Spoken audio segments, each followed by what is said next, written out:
Compartilhando a tela, só para a gente já começar. Bom, o nosso tema, então, hoje é um texto de Freud, de 1908, então nós já avançamos, é o terceiro texto. O primeiro texto que nós estudamos foi um texto de 1889, de Freud, onde fala sobre a neurose obsessiva. E o segundo texto de Freud, que nós estudamos na semana passada, falava sobre como os obsessivos, como a neurose obsessiva é uma religião do sujeito, e como a religião é a neurose obsessiva do coletivo. Fazíamos essa ponte. E hoje o terceiro texto é caráter e erotismo anal. E como Freud tem a percepção de que a neurose obsessiva está vinculada a um ponto de fixação naquilo que ele vai chamar de fase erótica, né, de um erotismo anal. Então, eu só vou mostrar, na projeção, vou mostrar para vocês uma citação de Freud, depois nós vamos tirar da projeção. Olha, esse aqui é Freud dizendo, 1917, é a revisão do texto. Entretanto, só alguns anos mais tarde viria a examinar a conexão especial entre o erotismo anal e a neurose obsessiva. Em A Disposição à Neurose Obsessiva, de 1913, nesse período que ele faz essa análise mais extensiva. Outro caso clínico do Homem dos Lobos, em 1918, levou a uma outra ampliação do tema, aqui tratado, o artigo A Transformação do Instinto. Então, esse artigo que a gente vai estudar agora é um texto curto, eu mandei para vocês, bem curto, a gente não precisa de muito tempo para ler, acho que são 5 páginas, a apostila é maior que o texto, que ela agrega alguma outra coisa, e a letra é um pouquinho maior, mas é um artigo cujo tema já se tornou familiar, e é difícil hoje no nosso mundo, isso Ernest Jones dizendo em 1955, imagina hoje, né? Então é difícil a pessoa ter tanta indignação e assombro, né? Como teve quando Freud apresentou isso. Quer dizer, Freud apresentou... Quando eu nasci. Hã? Quando eu nasci. Que ano que foi? O texto do Freud ou o que Ernest Jones está falando? Você acabou de falar um ano aí. 1955. 1955.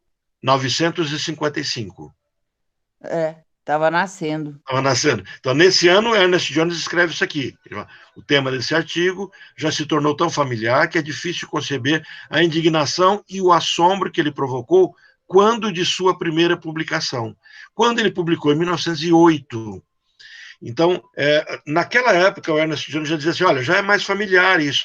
A gente não se incomoda muito em falar que as pessoas controladoras são pessoas com uma fixação anal. Mas quando Freud apresenta essa teoria, a coisa é bem complicada. Por que é bem complicada? Aquela sociedade não pensava nesse formato, não pensava desse jeito. Então, ao falar de neurose obsessiva, eu fiz aqui ontem quase que eu liguei para a Sinara, mas depois eu lembrei mais ou menos da página que ela me indicou para fazer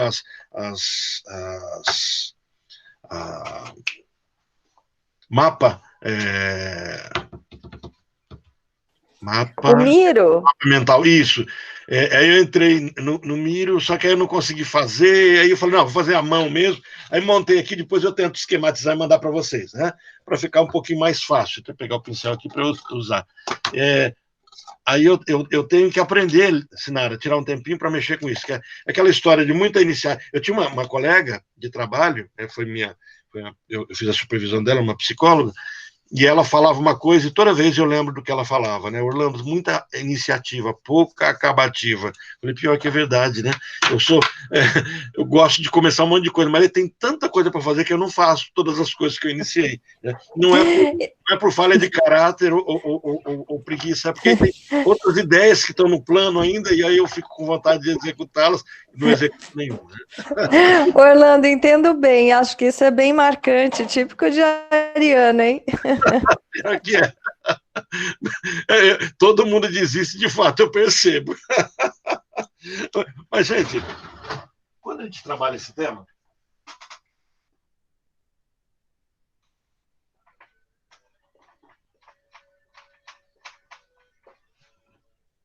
neurose obsessiva, né? Tá ali. Quando a gente trabalha esse tema, a gente fala de de um vínculo que Freud foi fazendo, uma percepção que ele foi tendo, do jeito de nós agirmos, a neurose, com aquilo que se originou na construção da nossa psique. Nós já estudamos sobre a psicossexualidade. Então, quando Freud fala da psicossexualidade, ele fala de um amadurecimento que acontece paralelo ao corpo. Então, assim, não é assim, a minha mente, ela cria uma dependência, uma demanda no meu corpo. Não. As coisas estão construídas juntas. Então, o meu corpo está amadurecendo nas suas percepções, no seu conhecimento do mundo. Aquilo que ele vai chamar de uma fase oral, depois ele vai chamar de fase anal, depois uma fase genital, que é dividida em 3 etapas, né? Fálica, latência e genital propriamente dito. Então, essas 3 fases, onde a terceira se divide em mais 2, então nós temos 5 no total. Esse é um amadurecimento do corpo. Se é a mente, não é a mente, o meu corpo. Então, no meu corpo, começo a conhecer o mundo por aquilo que está acessível a mim, sensível, acessível e sensível. Me dá prazer, olha a palavra, né, que depois Freud vai também usar muito, me dá prazer conhecer, aquilo que vai captando do mundo, né? Pela minha oralidade, o cheiro, o toque, a textura, né? Então tudo isso tem a ver com oral. Então o bebê está lá mamando, sentindo o cheiro do seio, o cheiro do leite, o toque do seio, o toque da mãe, começa a visualizar a mãe, ele começa, isso é a lente que ele está criando para conhecer o mundo. E é prazeroso porque está criando sensibilidade. Não é prazeroso porque é prazeroso só, mas é porque é o contato com o mundo. É como, por exemplo, você está num ambiente fechado e de repente você sente uma brisa no rosto, um movimento, é algo novo. Traz um incômodo, mas move, me mexe. E depois, no segundo momento, a criança já conhecendo o cheiro, o som, a textura, agora ela precisa controlar os seus movimentos. Ela precisa controlar, olha, controle, palavra, tá? Precisa controlar os seus movimentos, suas perninhas, precisa começar a controlar as suas funções fisiológicas. E o que está mais em foco socialmente ali é o ato de defecar e de urinar. Então, aquilo está muito evidente. Mas é só isso que está acontecendo na vida da criança? Não, é controle, ele está firmando as perninhas dele, ele está começando a conhecer o mundo andando mais para frente, controlando a mãe. Percebe, por exemplo, que se ele faz uma arte, a mãe ou o pai fica bravo ou não, se ele cai, se ele chora, tudo isso, né? Eu estava vendo um videozinho do meu sobrinho vai fazer 3 aninhos agora, esse mês, e ele subindo no sofá, fazendo arte, né? E eu falo, estão ensinando ele a fazer arte, depois ele cai e machuca e ninguém pode condenar ele. Então, deixando ele subir na ponta do sofá, caminhando, né, no sofá, de repente ele cai, e aí quando ele cai a mãe vai correndo e segura, dá risada, brinca, aí o que ele faz de novo? Isso é uma forma dele controlar a mãe, controlar o contexto. E naquele momento só está existindo ele e a mãe, não há pensamento, num vínculo, né, um vínculo completo onde um está vinculado ao outro. Então o que Freud percebe ao construir a personalidade, e aí volto a dizer o que eu já falei em outras aulas também, para a psicanálise não existem teorias da personalidade, nós temos uma personalidade que a gente vai chamar de Freud-lacaniana, o Abraham, que vai dar mais material para trabalhar esse tema. Eu até quero ver se eu pego algum texto dele para no futuro discutir com vocês. Então, o que a gente começa... Opa, deixa eu só ligar minha... Olha que crime que eu cometi, eu vim sem café para cá hoje, estou sem combustível. Se a garganta secar, eu tenho que ir correndo lá pegar alguma coisa. Mas agora que eu reparei, interessante, né? A cafeteira está aqui, não tem agora como... vai dar agonia. Não, agora deu pânico, né? Começa a tremer. Uma vez eu brinquei com uma secretária do local do trabalho, na escolinha da minha esposa, e eu brinquei com ela, falei assim, fulana, vai lá comprar uma Coca-Cola pra gente, eu passei o dinheiro pra ela, assim, tá me dando tremedeira se eu não tomar Coca-Cola. E eu falei, brincando, é claro, né? Ela pensou que era verdade. Um dia ela falou, nossa, o senhor Orlando é viciado, né?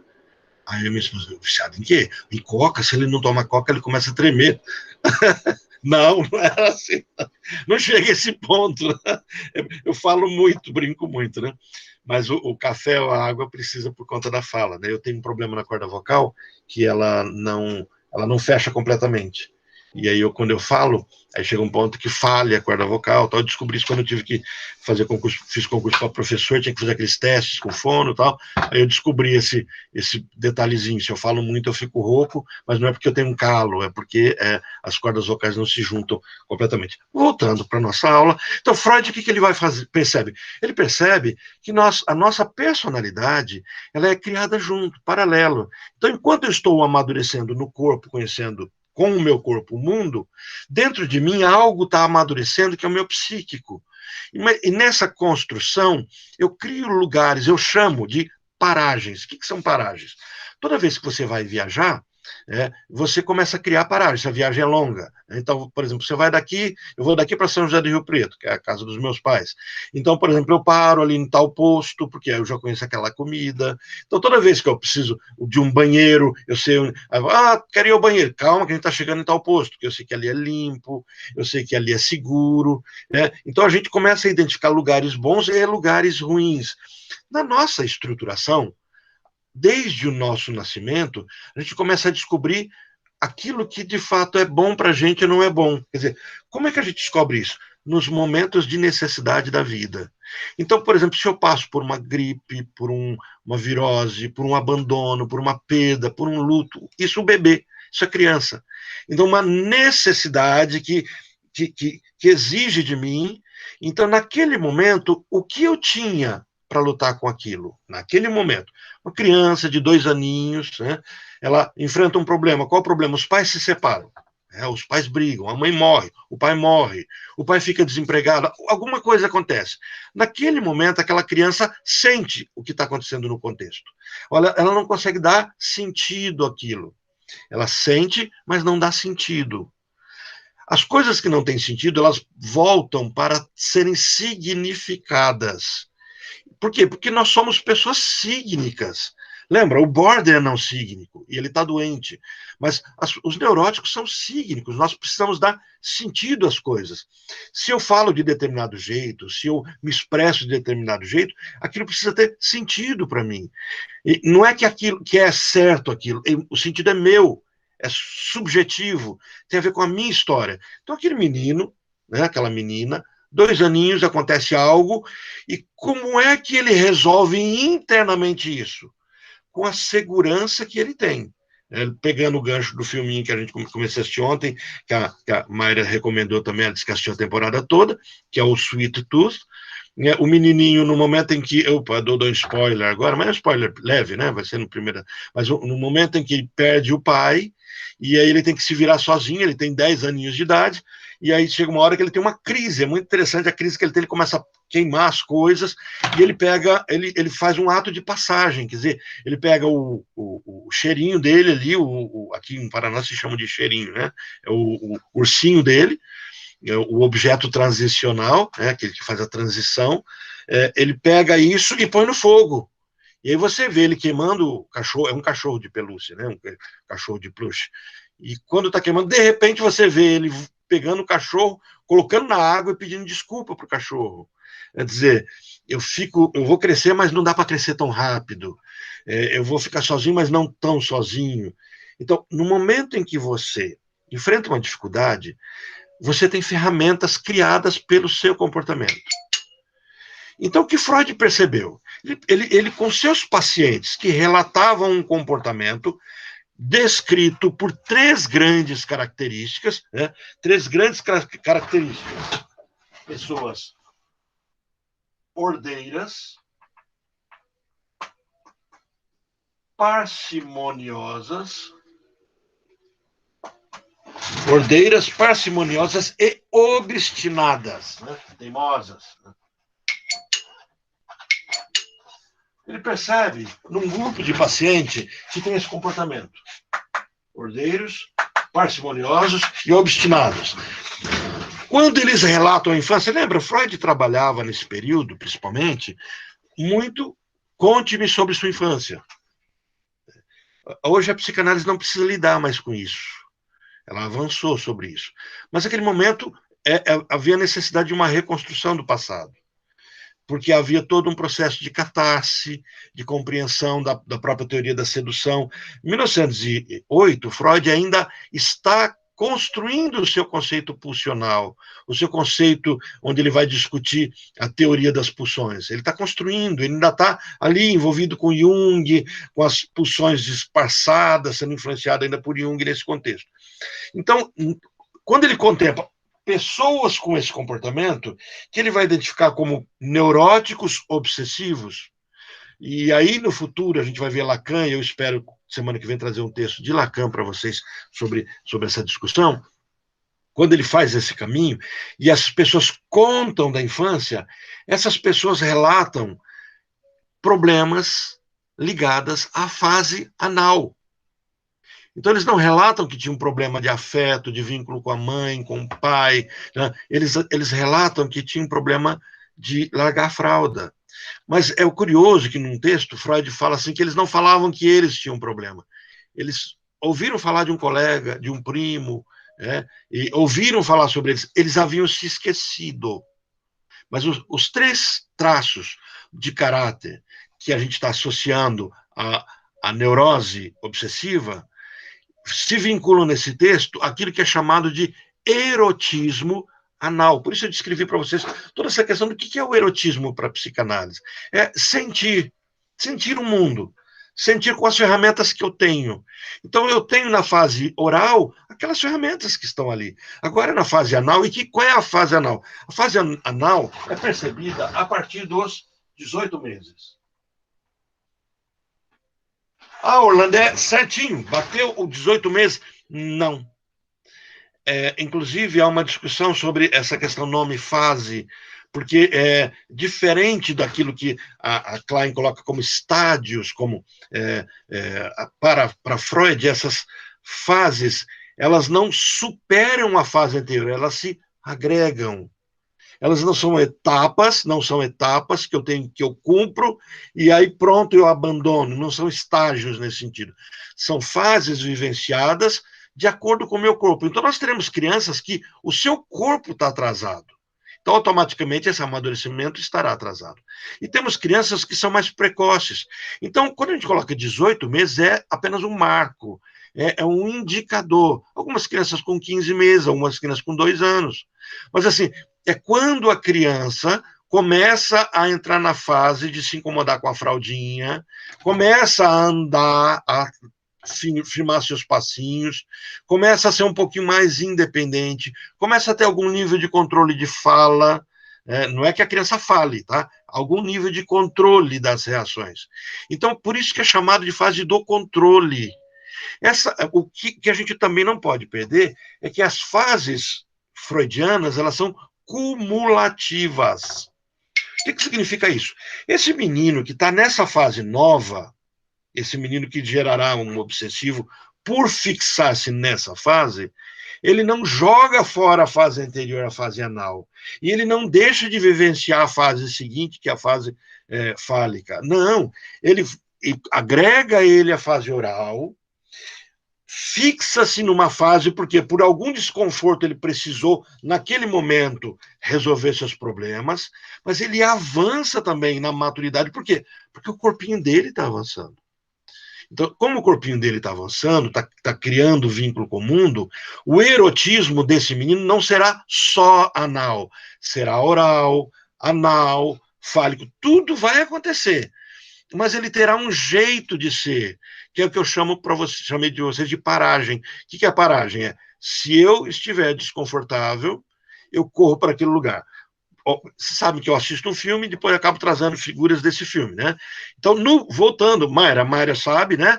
Lembra onde é que o menininho se escondia toda vez que tinha um problema? Mayra, vamos ver se você captou bem, você lembra do primeiro episódio.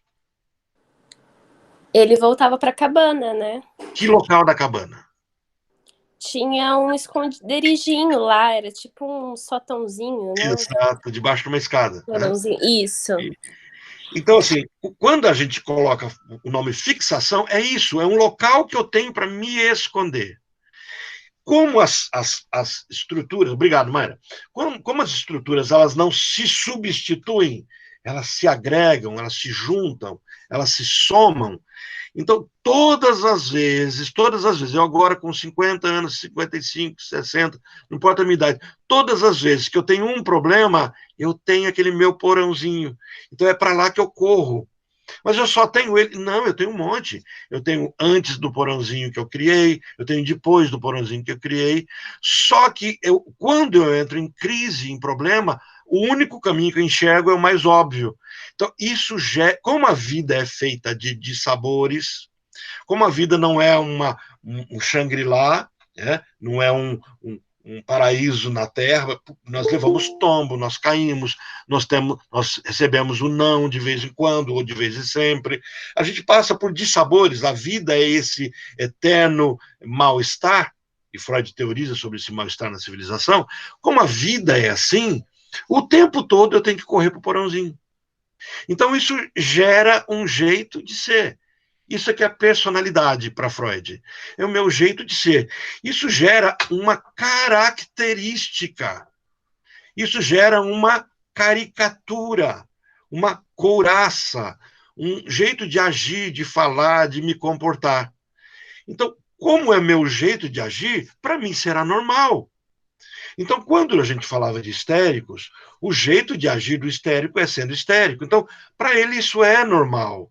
E é normal, inclusive, ele tentar achar nas outras pessoas aquilo que ele vivencia. Passei por uma experiência essa semana com os meus sobrinhos que eu achei bem interessante. Eu falo disso na aula e, de repente, eu vi isso acontecendo, eu no carro, andando, e alguém perguntou, eu brinquei assim, falei, nossa, o carro está pequeno para a família, a gente precisa ter um carro maior, né? Aí me perguntou, qual carro seria grande para comprar para uma família toda? Eu brinquei, só doblô. Né? O próximo passo de uma doblô é um micro-ônibus. Falei, o doblô cabe acho que 7 ou 8 pessoas. E aí a minha esposa perguntou, mas como é que é o doblô? Eu não estou lembrado como é que é. Aí meu sobrinho estava atrás no carro e falou assim, vai aparecer uma agora, pode ter certeza. Como a gente falou o nome, vai aparecer.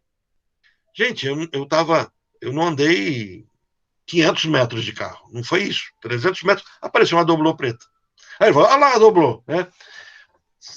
A gente não tem ilusão de imaginar que magicamente uma doblô apareceu.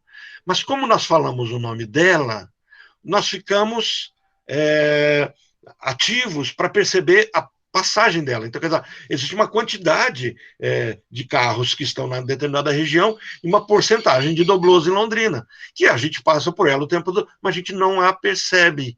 Mas como a gente mencionou, passamos a perceber. E num trajeto curto, nós acabamos, acho que, vendo 2 ou 3 doblôs. Coisas que a gente não vê. A minha esposa está comentando, nossa, eu nunca tinha reparado. Então, aquele é o doblô. Vamos ter que comprar aquele carro para comportar a família toda quando a gente sair. Só um parentezinho para vocês entenderem que quando eu busco algo, eu encontro. Quando eu estou sensível a alguma coisa, eu acho aquilo. Eu, neurótico histérico, né, daqui a pouco eu transito para o obsessivo, vou me procurar no outro por uma necessidade de pertencimento. Buscamos pares, buscamos iguais, uma reciprocidade, buscamos alguém com quem nos espelhar e que nos espelhe. Eu me lembro quando eu cheguei em Londrina, eu morava em Brasília, e em Brasília a quantidade de cariocas, de nortistas e nordestinos, ele é muito grande. E então, algumas vezes eu me sentia em algum ambiente assim um pouquinho diferente da população. Né? Eu sou paulista, de uma origem hispano-italiana, é uma mistura, né? Coisa de brasileiro. Dizem que tem italiano no meio, o jeito é todo italianado, mas dizem que também tem espanhol no meio e português, está tudo misturado. E aí eu chegava lá e via, algumas vezes eu não me sentia, eu chegava no local e não achava pessoas com o meu estereótipo, com os meus fenótipos, né? E quando eu cheguei em Londrina, eu brinquei assim, falei assim, nossa, tem muita gente parecida comigo, aqui eu não destoo, aqui eu sou muito igual a todo mundo. E lá eu acabava muitas vezes destoando. Olha, aquele galego que está ali, né? O galego era eu. Eu me lembro no condomínio, uma vez eu tive uma discussão, uma pessoa que tinha que descrever com quem ele tinha discutido. O galego, né? E eu falava, mas eu que era o galego da história, né? Então, assim, sempre vi o galego como muito branco, né? Mas naquele contexto eu era o mais galego da história ali, né? E o jeito italianado de falar, etc. Mas quando você vai para algum lugar, você busca alguém parecido com você. Isso é completamente normal, completamente normal. Por quê? Porque os meus neurônios espelhos precisam espelhar alguém, e precisam ser espelhados. Eu preciso me sentir pertencente a um grupo. Isso cria autoimagem. A autoimagem advém de minha autoestima. Aquela criança histérica sairá procurando histéricos, vínculos com ela. Não é o fenótipo que está ali em jogo, né? Como eu brinquei com a minha história agora, mas é a percepção de comportamentos iguais. Agora, aquela criança obsessiva fará o mesmo caminho. Mas a criança obsessiva, ela está num princípio que ela começa a construir um jeito de ser diferente. Lembra? Os adultos de Freud, os pacientes de Freud que ele percebe isso, são ordeiros, parcimoniosos e obstinados. Isso tudo tem a ver com ele, com um ritual interno. Então, não serão agora crianças que estarão expansivas para o outro, mas estarão agora tentando controlar o outro dentro de si. Por que dentro de si? Porque na fase que isso está acontecendo, o grande controle que ela tem é: faço cocô, não faço cocô. Faço xixi, não faço xixi. Então, nesse momento em que eu me controlo por dentro, eu estou tendo vínculos sociais. Começa aqui o prenúncio do social. Na fase oral não tem vínculo social nenhum. Na fase oral, eu tenho a construção do ego e essa construção do outro como alguém que me vê. Alguém que me vê. E aí vem o princípio da histeria e das psicoses. Agora eu estou na fase de alguém que me ouve. Alguém que ouve meu incômodo e eu ouço o outro. Então, Freud começa a perceber que essas pessoas, elas têm um jeito específico de ser. Olha, na carta dele para Fliss, em 22 de dezembro de 1897, 10 anos antes desse texto aqui, ele vai dizer que essas pessoas ordeiras, parcimoniosas e obstinadas são murrinhas, não gostam de gastar, são econômicas, elas economizam demais, elas têm medo de faltar, elas são acumuladoras. E ele vai dizer assim, o curioso é que mesmo na cultura, o manter dinheiro tem a ver com reter fezes. E o curioso é que criou-se a crendice, a percepção de que se você sonha com fezes, é dinheiro. Nós passamos a ter alguns fundamentos, como, por exemplo, o dinheiro é sujo. Tá? Então, começa a construir algumas analogias daquilo que é ligado ao que é anal, a defecação, o ato de defecar. Né? Olha a história até do cofrinho, o cofrinho do porquinho. Onde é que é o cofrinho do porquinho? Quer dizer, essas brincadeiras todas jocosas, essa forma da gente transformar as nossas angústias em brincadeiras, isso é saudável, isso é bom, né? Esse caminho faz com que a gente comece a perceber que pessoas que têm medo da vida e precisam ter controle sobre ela, terão um padrão daquilo que a gente depois, num contexto crítico, serão chamadas de mesquinhas, ou meticulosas, ou detalhistas. Então, foi na análise do Ratman, ou do Homem-Rato, o Homem dos Ratos, em 1909, eu queria que vocês assistissem esse filme, é 48 horas de filme, está no YouTube, eu coloco o link depois para vocês, concluída pouco antes, que, em parte, sem dúvida, vai estimular Freud a escrever esse artigo. Então, ele termina de analisar o Homem dos Ratos, apresenta para a comunidade psicanalítica sobre o Homem dos Ratos e escreve esse artigo. Então, eu preciso que vocês leiam o livro e assistam o filme. Não tenho tempo de ler o livro agora, assistam o filme, também vou mandar o livro para vocês. Então, só anos mais tarde, depois de escrever esse artigo, é que ele vai examinar a conexão entre erotismo anal, isso tudo que eu descrevi agora há pouco, essa necessidade que eu tenho de controlar o meu corpo, o ato de defecar ou não, o ato de urinar ou não, e o comportamento do adulto. E ele vai dizer assim, perde-se a conexão entre essas duas coisas. Então, olha só, eu tenho aqui, por erotismo anal, agora eu estou olhando a minha colinha, né, que eu fiz aqui, depois eu posso tentar montar essa mapa mental. Então, eu tenho aqui o erotismo anal como uma fixação que gera um jeito de resolver. Isso é erotismo anal. E eu tenho neurose obsessiva como um adoecimento da minha estrutura subjugado pela pulsão de morte. O que me traz um processo de adoecimento? A pulsão de morte. Quando ela consegue ser superior à pulsão de vida, domina ela e faz com que eu deixe de criar e eu repita, e eu repita. E eu fico repetindo. Então, no processo fantasístico, de uma fantasia que eu construo, para dar sentido à minha vida, lembra que eu falei agora há pouquinho, nós somos seres sígnicos, nós precisamos dar sentido às coisas. Então, nesse processo de dar sentido, eu construo uma fantasia, ou eu empresto fantasias.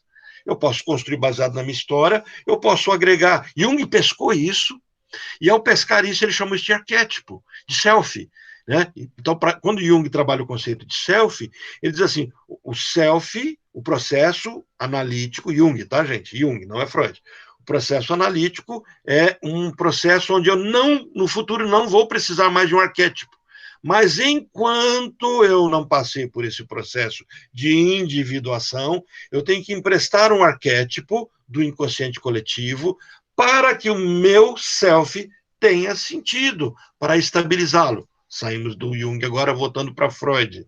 Freud vai colocar que eu preciso fantasiar a minha história para que ela tenha sentido. E quando eu fantasio, agora eu passo a viver ela onde eu for. Sabe o menininho que tem que enfrentar algum probleminha e a mãe dá uma capa do Superman para ele e fala, olha, agora toda vez que você tiver um problema lá na escola, você vai lembrar que você é o Superman. E o menininho sabe que ele não é o Superman, porque se ele tivesse certeza que ele era, ele ia voar, ele não voa, ele não tem... Mas ele faz de conta, ele mergulha no faz de conta e vive aquilo. Aquele menininho que dá conta de fazer isso, constrói os adultos que dão conta de continuar vivendo suas fantasias. Então, nós nos achamos muito adultos, nos achamos muito maduros, somos um grupo de bebês que vivem seus problemas como bebês o tempo todo. Então, pega aquele cara mais maduro, que se arroga de sua maturidade, no alto de sua supremacia intelectual, que agora tudo é razão, esse cara tão maduro é uma criança. É por isso que não gostavam de Freud. Freud diz assim, você é uma criança. E até nos atos sexuais, né? Quando ele vai falar sobre a perversidade, ele diz assim, olha, o ato sexual, ele carrega a perversidade infantil. Né? Quando você faz sexo como uma criança, com os desejos de uma criança. E por isso eles podem ser perversos. E isso é uma outra discussão que a gente vai discutir sobre sexualidade depois. Então, o adoecimento psíquico, agora é o adoecimento, ele carregará dos recursos da infantilização.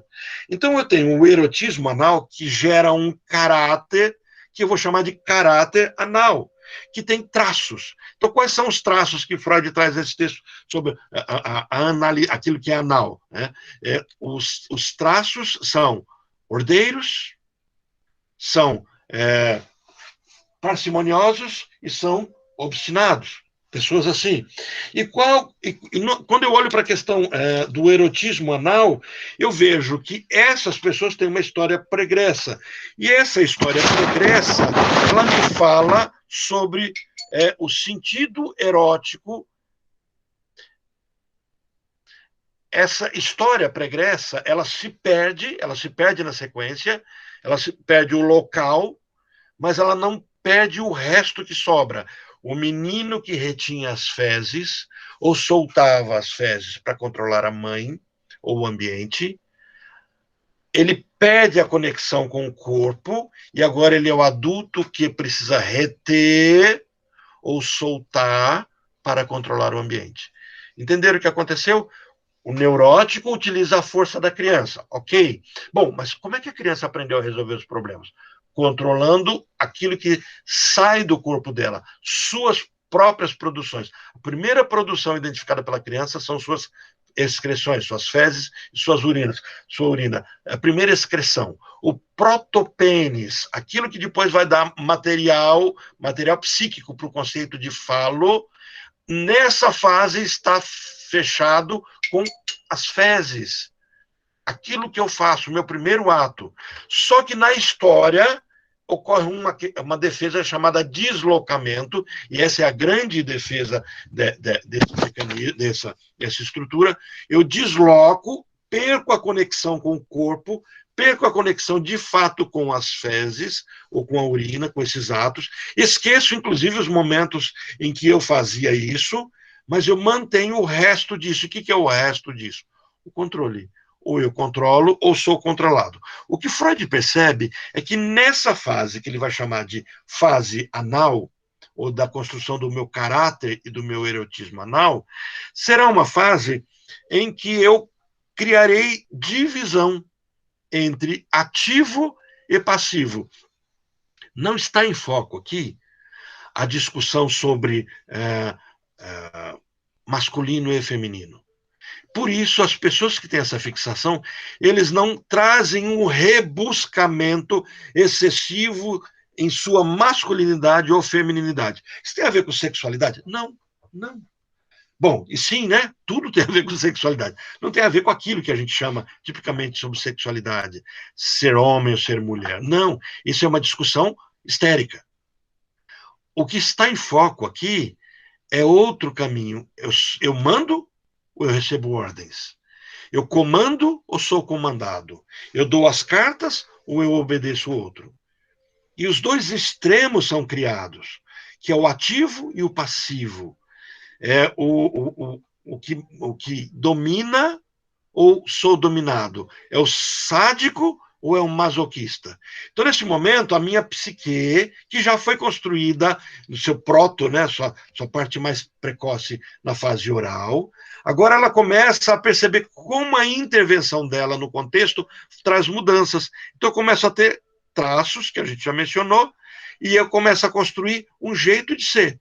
Então, por isso que eu vou ter o anal retentivo e o anal expulsivo, dependendo do momento em que a minha fixação começou a acontecer. Então, olha, o traço do caráter anal, encontramos um certo tipo de indivíduo que se distingue por possuir determinados traços de caráter simultaneamente. Nossa atenção é atraída pelo comportamento em sua infância, de uma de suas funções corporais, e pelo órgão nela envolvido. Pessoas que são ordeiras, parcimoniosas e obstinadas. O que é ordeiro, por definição? Ordeiro tanto abrange a noção de esmero individual, como escrúpulo no cumprimento de pequenos deveres e fidedignidade. O contrário de ordeiro seria descuidado e desordenado. Então, a personalidade dessas pessoas que precisaram, por algum motivo, demandar na fase oral, é de pessoas que têm que fazer as coisas com muito cuidado. Eu me lembro de uma pessoa me descrevendo, ele fazendo um curso, e o curso ele tinha que fazer uma peça, né? Então havia uma peça de uma quantidade de, no normal seriam 30 peças, mas ele faz o curso, tem que fazer uma peça. Enquanto todos os colegas faziam as 30 peças, ele fazia uma. Mas ele me diz assim, falou, Orlando, eu te garanto, a minha peça era perfeita. Eu me lembro que eu estava diante de uma psicóloga, que foi minha estagiária, extremamente inteligente, competente, por curiosidade da vida, depois ela se torna psicóloga no setor que eu comandava, no Ministério Público. Quando eu venho para Londrina, o setor fica vazio, eles precisam de uma psicóloga, abrem concurso. No concurso, ela passa no concurso para psicóloga, e ela tinha feito estágio ali comigo, e ela assume o meu setor, né? Uma pessoa extremamente competente, muito inteligente, tinha feito Universidade Federal em psicologia, e eu me lembro que era uma das mais lentas que eu tinha. Das psicólogas era mais lenta. Mas o que acontecia? O trabalho que ela entregava, o relatório que ela me entregava era perfeito, não tinha erro, perfeitíssimo. Só que se eu entregasse algo que era urgente, eu ia perder o prazo. Então ela sempre ficava com aquilo que era mais difícil, delicado, porque sairia perfeito. E quando eu tinha muita demanda, eu não podia passar para ela. Eu tinha uma outra que já era histérica, que é muito eficiente também, já era mais, fazia muitas coisas ao mesmo tempo. É da história da acabativa, iniciativa acabativa. E o que é interessante é que um dia eu estou lá trabalhando e eu escuto ela comentando com outra colega, falando assim, nossa, eu tenho um problema sério, que eu reviso várias vezes aquilo que eu fiz para não ter erro. E depois que eu termino de revisar, ainda vou para minha casa, ainda lembro do que eu vi e de um erro que ainda tem que corrigir no dia seguinte. Percebe a necessidade? Isso é ser ordeiro. E o comportamento dela era obsessivo. Isso é ser ordeiro, obsessivo, esmerado. E essas pessoas, quando elas estão deslocadas dos seus cargos, elas não são tão produtivas, mas quando encaixadas no lugar certo, são extremamente produtivas. Excelentes contadores, excelentes administradores de determinadas áreas, excelentes pessoas para trabalhar com logística. Por quê? Porque eles trabalham com aquilo que exige que sejam ordeiros. Não são pessoas que você tem que colocar em pontas de criatividade, porque eles talvez parem. São parcimoniosos. Bom, o que é parcimonioso? Aí eu comecei a fazer a separação aqui entre os conceitos de parcimônio e obstinação. Parcimônia pode aparecer de forma exagerada como a avareza. Então, o parcimonioso é o avarento. Então, o que é esse avarento? Olha, essas duas últimas características, a parcimônia e a obstinação, possuem entre si uma ligação mais estreita do que com a primeira ordem. Olha, elas têm mais vínculo do que o ordeiro. Elas constituem também elementos mais constantes de todo o complexo. Parece-me, entretanto, que essas três características estão ligadas entre si. As três estão ligadas com um vínculo entre as duas últimas. Deixa eu só ver aqui. Ok. O que é o fato de ser parcimonioso e obstinado? Eu passo a ser extremamente cuidadoso num processo de reincidência e teimosia. É desse jeito e nada no mundo me convence que não é desse jeito. Então, por exemplo, uma pessoa que começa a adoecer nesse comportamento obstinado, esse comportamento parcimonioso, ele será aquela pessoa que sempre ficará preocupado com o futuro, inclusive da própria saúde. Então, ele será o caminho dele também será da hipocondria. Eu passo a ter medo de adoecer. Ele não é a pessoa que toma remédio o tempo todo para não adoecer, mas ele vivencia o medo de adoecer. Ele não relatará estar doente, mas ele sempre se preparará para o período que falta. Percebe como é útil para a sociedade essa personalidade? Mas se ele adoecer, ele começa a fazer isso de forma desajustada, como uma máquina que não consegue mais trabalhar completamente porque ela fica fixada, pulsão de morte, né? Fixada num só ponto. Então, essas crianças, esses adultos, né, que são crianças, cuja fixação anal, elas tiveram uma história onde a constituição sexual dela esteve vinculada ao anal. Quer dizer, o prazer que elas sentiam de controlar o pai ou a mãe por meio das defecações ou não. Essas histórias, todas elas se apagam da história, da construção histórica da pessoa, do vínculo com o corpo, mas ela permanece com a sensação de sentir prazer em controlar ou não. Nesse contexto, 1905, 1907 é o nosso texto, 1908 é o nosso texto, mas em 1905, Freud escreve em 3 ensaios sobre a sexualidade algumas coisas ligadas a que ele vai chamar de pulsão sexual.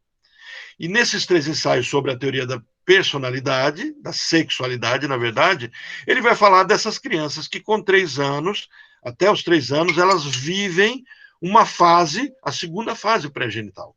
Lá na página 121 do texto, que não é esse texto de vocês, mas é o texto de 3 ensaios sobre a sexualidade, ele vai dizer assim, uma segunda fase pré-genital é a da organização sádico-anal, e nela a divisão em opostos que perpassa a vida sexual já se constitui.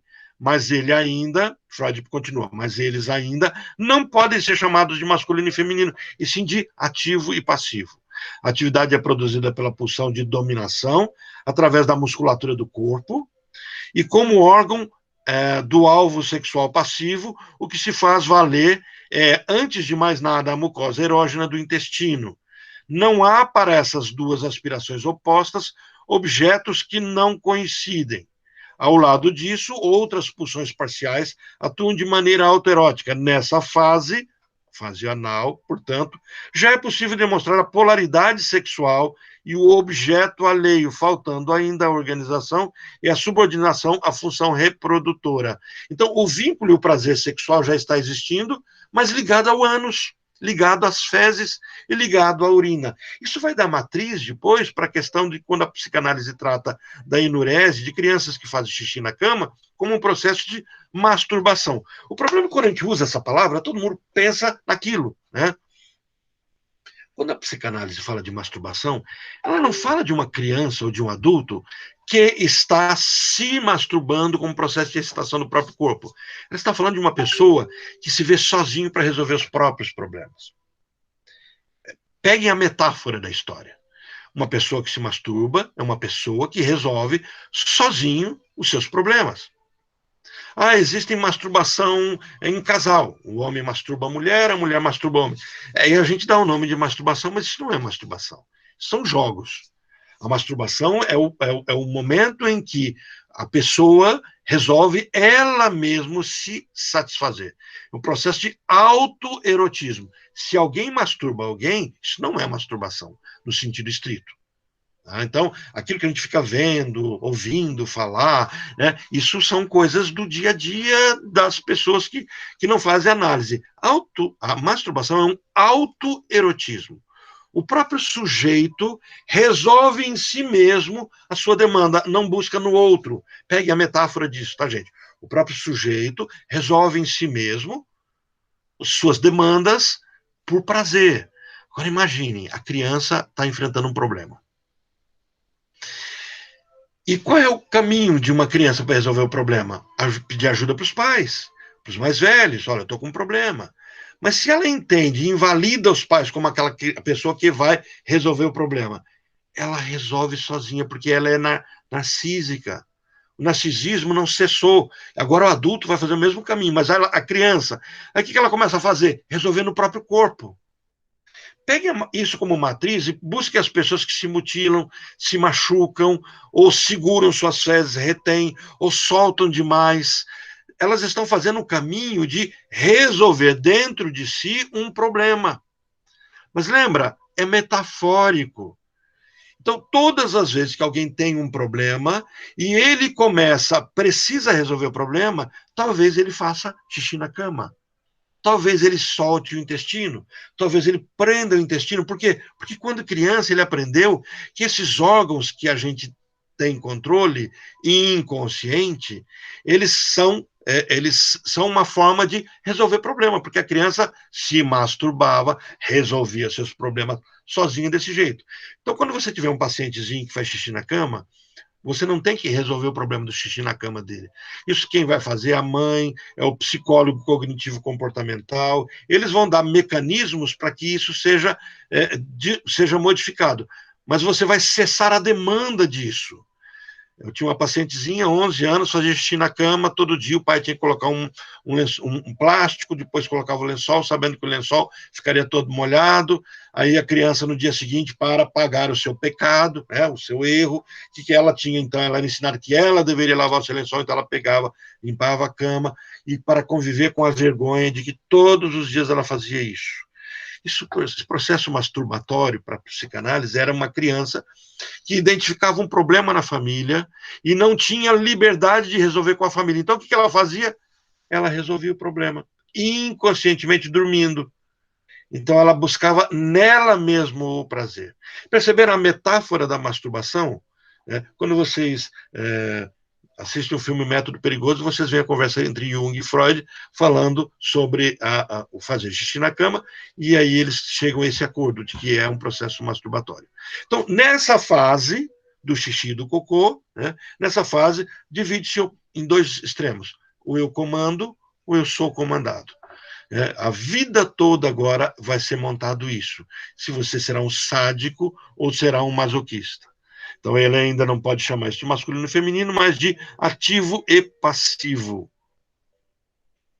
Bom, o que a gente pode também destacar a respeito desse texto de Freud? Surge, então, aqui a polaridade sexual, que depois, e aí é por isso que vem a confusão que as pessoas fazem, achando que o masculino é ativo e o feminino é passivo. Não. O masculino e o feminino se originam na fase fálica. E o ativo e o passivo se originam na fase anal. Então nós teremos pessoas dominantes que serão masculinos, pessoas dominantes que serão femininos, pessoas passivas dominadas que serão masculinas, pessoas dominadas que serão femininas. Mas culturalmente nós criamos um jeito de ser. O problema é que quando a gente faz esse jeito de ser por meio cultural, nós acabamos forçando talvez algumas pessoas passivas a não serem masculinas. E passamos a interpretá-las como femininas. Só que o tempo todo nós percebemos que isso não tem correspondência. Encontraremos pessoas, homens femininos extremamente agressivos e homens masculinos extremamente não agressivos. Então não tem uma correspondência lógica. A correspondência será factual, ligada à história daquela pessoa. Mas a sexualidade está se organizando. Então o que acontece? Aquele menino que era oral, agora nessa fase anal, começa a fazer uma organização da sua sexualidade antes do fálico. Opa, Orlando, você está dizendo que aquilo que a gente chama de sexual já se origina aquilo que a gente chama de órgão sexual, não é da sexualidade freudiana que caminha desde a fase oral. Você está falando do órgão sexual. O conceito disso já começa a se originar na fase anal. Exatamente. E é por isso, é uma fase que a gente chama de fase da cloaca, onde a criança faz a confusão do órgão reprodutor com o órgão excretor. Então, essas brincadeiras perversas que as pessoas fazem com a homossexualidade, com todo esse caminho, e são perversas no sentido de muitas vezes tentar machucar, elas são uma construção universal. Mesmo o hétero, definido como hétero, ele também tem uma noção de erotização anal. Então, isso não está vinculado a uma sexualidade hétero ou homoafetiva, porque na fase anal não se constrói a hétero ou a homoafetividade.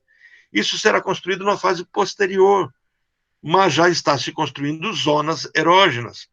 E aí nós temos, então, a construção dessa fase daquilo que a gente chama de ambivalência, com predomínio do sadismo, papel, então, as características arcaicas da sexualidade pré-genital, e Freud vai dizer que isso, então, é um papel de cloaca desempenhado pela zona anal.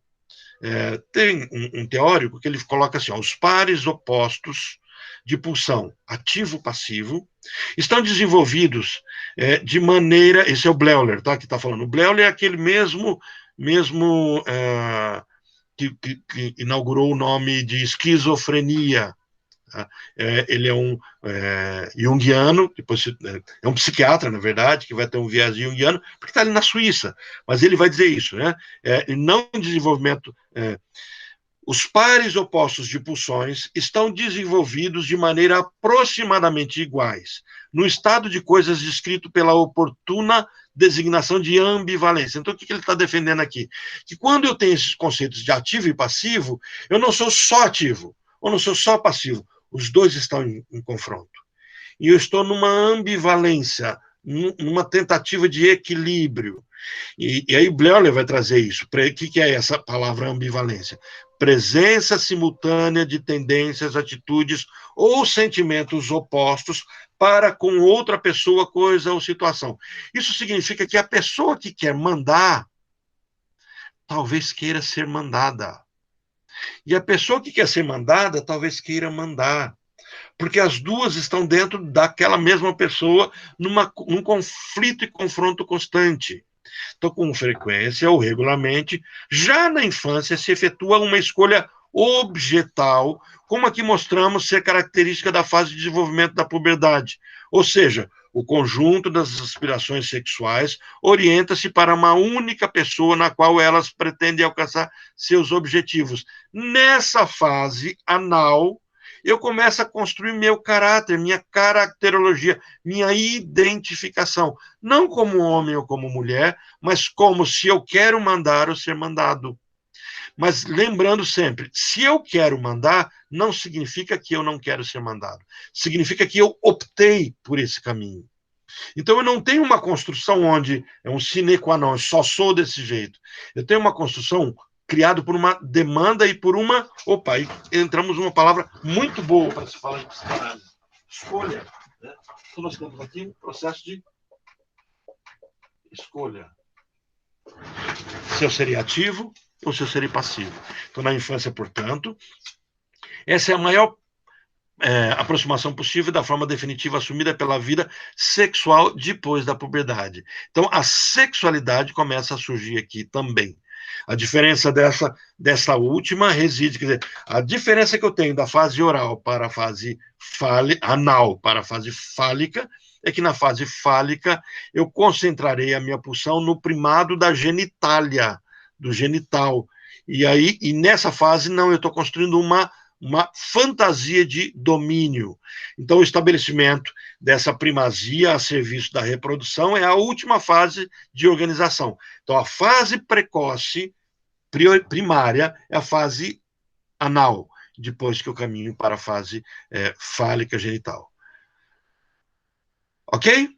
Está compreendida essa questão da pulsão sexual, a pulsão sexual, a grande diferenciação que eu tenho da genital, a fálica, para a anal, é que o princípio é aquilo que Freud foi chamar, então, princípio de cloaca. Né? Não há uma função reprodutiva, apesar de carregar a força desse domínio também. Ele trouxe uma palavra interessante também, que a gente vai chamar de diques libidinais. O que são os diques libidinais? Eu tenho pulsões. Lembra? Freud está teorizando, iniciando aqui, a discussão sobre as pulsões. Esse movimento que vem junto com o corpo. Por isso que eu descrevi para vocês no comecinho que o corpo é independente no sentido de que ele cria suas necessidades corporais, conhecimento do mundo. Paralelo a isso, a minha mente vai avançando. E essa fricção entre corpo e mente gera esse processo pulsional, que traz uma força do meu inconsciente, daquilo do qual eu não dou conta de dar sentido, mas busco sempre dar sentido, porque sou sígnico. Quem não é sígnico é border. Ou é border ou é psicótico. Mas eu sou sígnico como neurótico. Então, agora o que acontece? Eu preciso dar sentido a essa minha energia que está vindo. Então, como é que eu gasto essa energia? É muito interessante, porque isso tudo vai ter que ser depois gasto na adolescência, para que o adolescente tenha condições de amadurecer propriamente, e não fique fixado apenas naquilo que é erógeno, naquilo que está vinculado ao corpo. Então, nós temos uma fase de latência, de adormecimento, para uma eclosão enorme no período da adolescência. Mas, olha, o que são diques libidinais na teoria freudiana? Na verdade, surgem às expensas das excitações provenientes das zonas erógenas e erguem-se como diques, né? Dique é aquilo que você põe para que a ponte não, para que a barragem não exploda, você coloca saídas de água, é o ladrão. Todos nós temos nas nossas caixas d'água um ladrão. Significa que se a bomba da caixa d'água, que impede, que diz se eu tenho ou não que encher a caixa d'água, a boia da caixa d'água, se ela estraga, eu não vou ter o vazamento da água no telhado. Então e vou ficar sabendo. Então a água é jogada para a calha ou para fora, vai depender de como o pedreiro fez isso, o encanador fez isso. Esse dique, esse ladrão, né, são formas que eu vou desencadear para que eu não fique sob o estresse completo e pleno. Então, na verdade, surgem as espécies das excitações provenientes das zonas erógenas e erguem-se como diques para opor-se à atividade posterior dos instintos sexuais. Então, eu tenho aquelas barreiras que vão criar esses diques, essas saídas. O erotismo anal é um dos componentes do instinto sexual que, no decurso de desenvolvimento, de acordo com a educação que a nossa atual civilização exige, se tornarão inúteis para fins sexuais. Quer dizer, eu vou inutilizar todo um erotismo para a sexualidade. De que forma? Lembra que ordeiro, parcimonioso e obstinado, isso tudo vai ter que ser vai ser um formato de sublimar minha energia sexual. Então, o que Freud está vendo nos seus pacientes? Aqueles pacientes que chegam com um comportamento exagerado dessas três traços dessa estrutura, significa que eles estão gastando a energia que seria energia sexual. Então, para que essa energia erógena de uma fase anal não pressione tanto a vida sexual desse paciente, ela se transforma em atos sociais adequados. Surge, então, a figura daquilo que a gente chama de sublimação. Sublimação da libido. Então, eu tenho um prazer, uma fricção que gera uma pulsão, que gera uma energia vital, que precisa ser gasto. Essa eletricidade, vamos brincar com isso, essa eletricidade, ela precisa ser gasta. Como ela será gasta para a pessoa nessa fase com a fixação anal? Controlando, ou sendo controlado. Então, de modo geral, só uma parcela dela é utilizada na vida sexual. Outra parte é defletida dos fins sexuais e dirigida para outros com um processo que denominamos sublimação. Então, é como se, por exemplo, eu tivesse uma demanda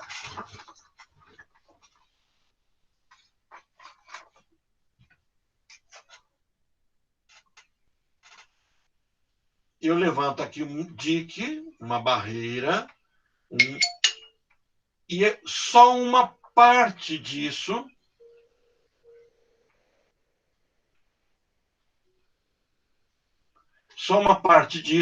boa parte é interditada, uma parte disso vem para a realidade, e aí ele é gasto com sublimação.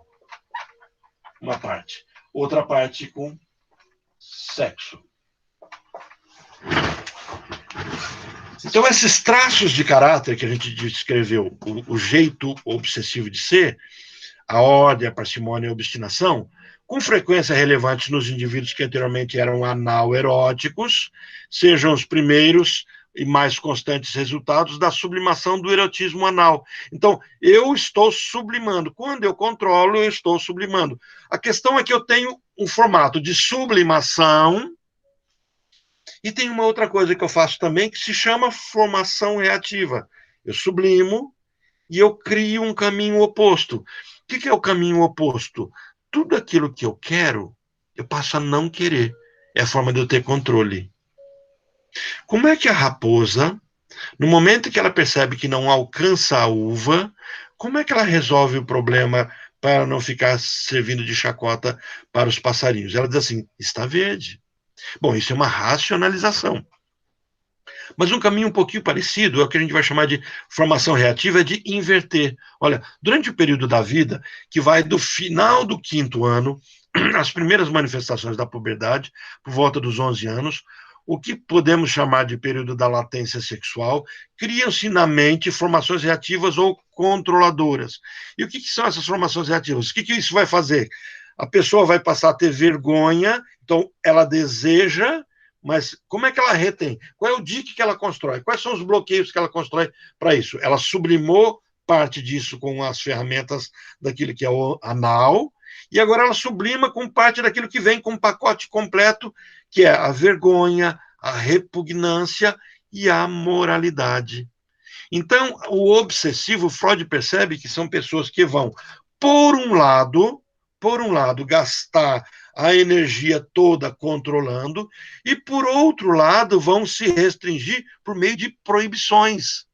Então, eles vão ter vergonha da sexualidade, serão pessoas muito moralistas. Então, os obsessivos, quando adoecidos, trarão isso em excesso, mas quando não adoecidos, eles terão uma moral mais rígida, diferente dos histéricos.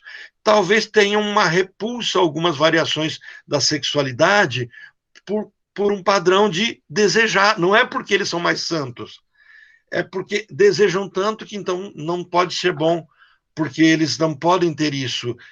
É como se houvesse uma proibição de viver o gozo intensamente, diferente do histérico, que tem medo, porque se deixar ele vai avançar até não ser mais ele.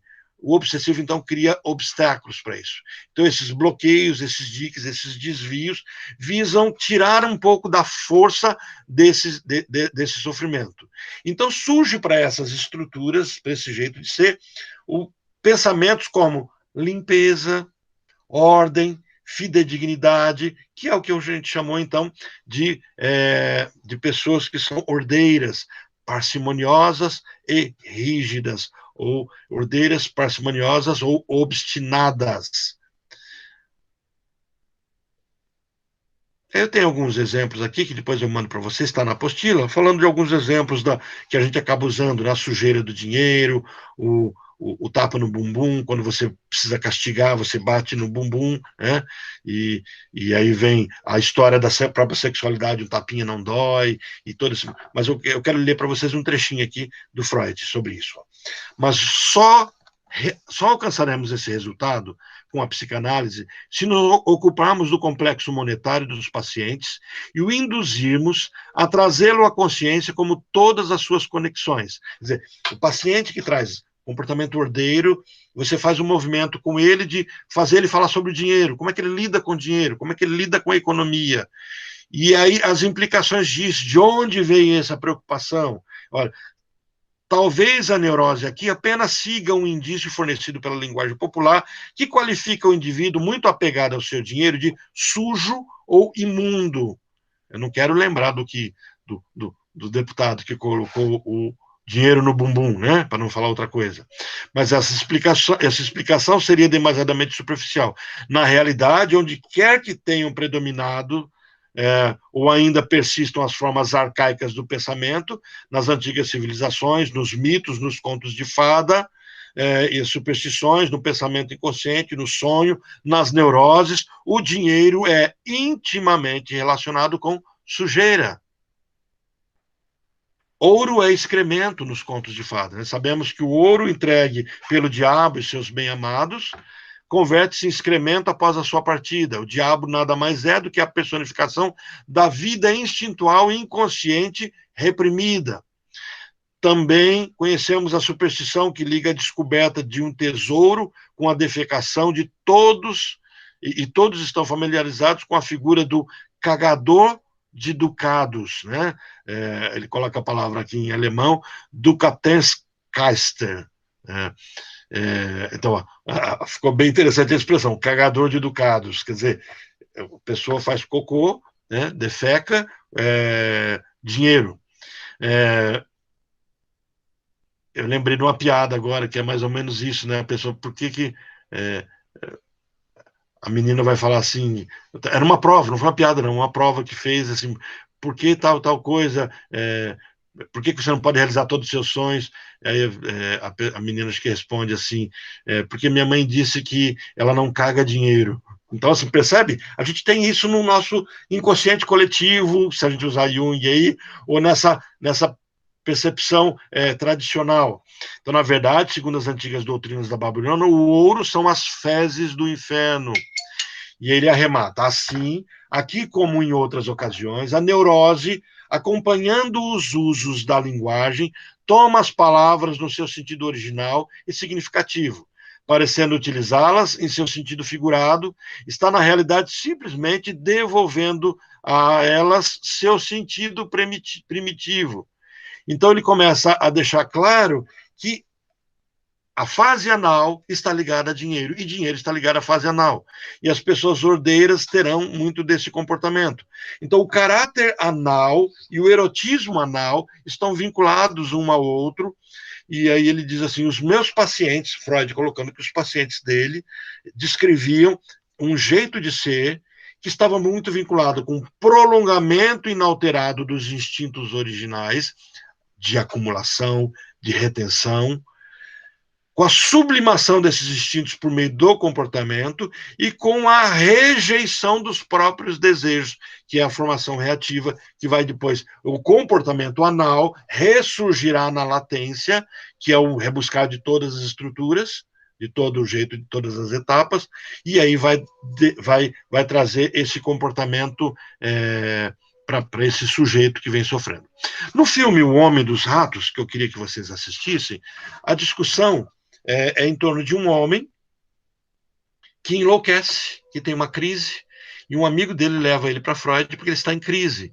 Ele precisa pagar uma dívida, porque senão o pai dele irá para o inferno. Mas ele não pode pagar a dívida para quem o emprestou, porque senão o pai dele irá para o inferno. Então ele tem que, mas ele não pode ficar em dívida. Olha, ele criou o que a gente chama de paradoxo. É assim, se ele pagar a dívida para quem o emprestou, e quem que o emprestou? O óculos dele quebrou, e quando a ótica manda o óculos para ele, um colega dele paga pelo óculos, que ele ia pagar para a ótica. O colega dele paga e entrega o óculos para ele. E ele constrói uma fantasia de que se ele pagar para quem ele deve, o pai dele morre. Mas se ele ficar devendo, o pai dele morre. Então ele tem que bolar uma saída para pagar sem pagar diretamente. Então, que saída que ele bola? Ele vai para uma outra estação de trem, vai pedir para a pessoa daquela estação de trem, vai dar dinheiro para ela pagar para ele. Então ele pega o trem, vai para uma estação, paga, é o projeto. E essa pessoa vai para outra estação e paga para o outro. E aí não dá certo esse projeto, ele fica louco. Detalhe, o pai dele está morto. Como é que o pai dele vai morrer se o pai dele está morto? E Freud questiona, mas seu pai já morreu? Ele diz assim, sim, mas ele vai morrer de novo em um lugar que ele estiver. Ou eu vou ser culpado da morte dele. E tudo isso é desencadeado, esse comportamento, a partir de uma cena, por isso que é o Homem dos Ratos, uma cena onde, numa reunião, ele era um advogado, estava estudando direito, e era militar. E um dos militares vai falar sobre como fazer uma tortura adequada, como torturar um pelotão para falar em tudo que ele precisava falar. Então ele dá ideia, ele conta que você poderia pegar uma pessoa, tirar a roupa dela, amarrá-lo com as pernas abertas e colocá-lo de bruço, colocar um rato dentro de um balde de metal e colocar o balde em cima das nádegas dessa pessoa e colocar fogo no balde. E ele diz assim, o rato só tem uma saída, apenas um buraco. E aí você faz isso, e agora você pode perguntar para todo mundo que estiver em volta, que eles vão te contar tudo que você quiser saber, porque eles vão ter aquela cena, e eles sabem que eles serão o próximo. Então você só tortura um. Quando esse homem ouve essa história, ele entende que se ele não fizer algumas coisas, o pai dele morrerá daquele jeito. E essa é a morte do pai. Então você fala, mas qual é a lógica disso? Porque o pai morto vai morrer. E Freud vai percebendo nos detalhes. E lembra, nós trabalhamos com a meta-análise. A psicanálise é uma metapsicologia. E Freud constrói a teoria sobre o comportamento obsessivo baseado na história desse homem, que ele não consegue trazer toda a história para fora, porque algumas coisas se perderam. Então ele começa a perceber que esse homem descreve problemas quando criança, de defecar, de ficar muito tempo na cama, mas esse homem tem um comportamento que a gente vai estudar no outro encontro, que era um comportamento que a gente vai chamar de abusivo, né? Em que a babá dele deixava ele tocar no corpo dela, no órgão genital dela, que a babá deixava ele ficar debaixo da saia dela, e que o pai, ele fazia tudo escondido do pai, ele tinha 3 aninhos, 4 aninhos, então era alguém que sentia a culpa de ter feito algo numa fase muito precoce. Então tem um protogenital acontecendo, 2, 3 aninhos, e depois tem o genital acontecendo por meio da questão edipiana, e aí ele identifica um problema que ele precisa resolver da sua sexualidade, e ele passa a ter problema com a busca de prostitutas, um problema de masturbação, isso tudo começa a acontecer nos conceitos morais daquela época. Nesse meio tempo, aí Freud começa a entender a história desse homem, do pai desse homem, que era um homem apaixonado por uma mulher, mas se casa com a mãe do cliente do Freud, se casa porque ela é rica, e a mãe dele vivia jogando na cara assim, seu pai é tão fraco que não teve coragem de lutar pelo próprio amor, casou comigo por dinheiro. E agora esse homem faz a mesma história, se apaixona por alguém e começa a imitar a história do pai e vai se casar com uma outra pessoa e aí tem todo um drama, é muito interessante. Assistam o filme O Homem dos Ratos, que eu vou passar o link para vocês, e leiam um livro. Nosso próximo encontro, nossa próxima aula será O Homem dos Ratos. A gente talvez trabalhe um pouquinho do Homem dos Lobos, né? Mas só a gente vai ver se dá para trabalhar tempo, não, mas o foco nosso vai ser O Homem dos Ratos. Ok? Deixo agora para a gente bater papo sobre isso, para questionarmos, perguntarmos. Nós conseguimos abranger toda a essência do texto, não é um texto muito complicado, é um texto que trabalha temas que a gente já discutiu, mas que fala muito sobre esses três traços dos neuróticos obsessivos: ordeiros, parcimoniosos e teimosos, obstinados.